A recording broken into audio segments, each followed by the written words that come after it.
बाहेर असणारा गोंडा गावडे, गोंडा गावडेची सुंदर अशी बैलाची जोडी आता इथं समोर आलेली आहे.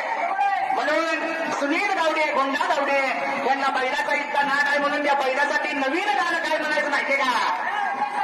कानात डोले नाकात नटली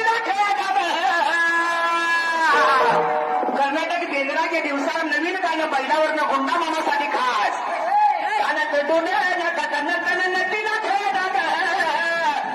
आणि तो गाड्या